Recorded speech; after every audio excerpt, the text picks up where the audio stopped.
যুক্তরাষ্ট্রের ইমিগ্রেশন আদালতগুলোতে মামলার চাপ দ্রুত বেড়ে যাওয়ায় বিচার প্রক্রিয়া ত্বরান্বিত করতে মেগা হিয়ারিং ব্যবস্থা চালু করা হয়েছে। এতে একদিনেই শতাধিক মামলা শুনানি হচ্ছে, কিন্তু অনেক অভিবাসী যথাযথ প্রস্তুতি বা আইনজীবী ছাড়াই আদালতে হাজির হচ্ছেন। দ্রুত নিষ্পত্তির এই উদ্যোগকে ঘিরে ন্যায্য বিচার ও মানবাধিকার নিয়ে নতুন বিতর্ক সৃষ্টি হয়েছে। বিস্তারিত আরও জানুন প্রতিবেদনে।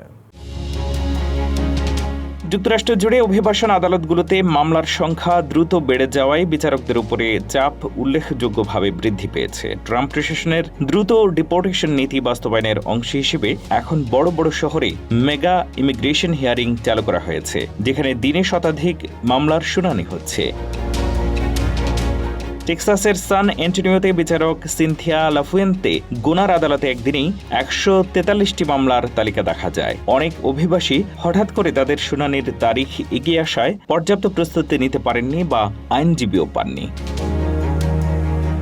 আদালত কর্তৃপক্ষ বলছে, দীর্ঘদিন ধরে জমে থাকা 3.5 মিলিয়ন মামলার জট কমাতেই এই উদ্যোগ। তবে অভিবাসী আইনজীবীরা বলছেন, এত দ্রুত শুনানির কারণে ন্যায্য বিচার বা ডিউ প্রসেস অধিকার ক্ষতিগ্রস্ত হতে পারে। অনেক ক্ষেত্রে আদালতের হাজিরার সংখ্যা কম দেখা যাচ্ছে, কারণ কিছু মানুষ নোটিশ না পাওয়া বা ভয়ের কারণে উপস্থিত হচ্ছেন না। অনুপস্থিত থাকলে অনেকের বিরুদ্ধে অনুপস্থিতিতেই ডিপোর্টেশন আদেশ জারি হচ্ছে।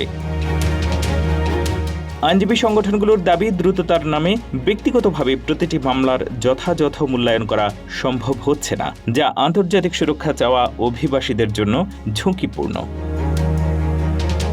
অন্যদিকে প্রশাসন বলছে, আদালত ব্যবস্থাকে কার্যকর ও দ্রুত করতে হলে এই ধরনের পদক্ষেপ প্রয়োজন, যাতে যোগ্য নয় এমন আবেদন দ্রুত নিষ্পত্তি করা যায়। সব মিলিয়ে যুক্তরাষ্ট্রের ইমিগ্রেশন আদালত এখন একদিকে দ্রুত বিচার, অন্যদিকে মানবাধিকার রক্ষার ভারসাম্য রক্ষার কঠিন চ্যালেঞ্জের মুখে রয়েছে।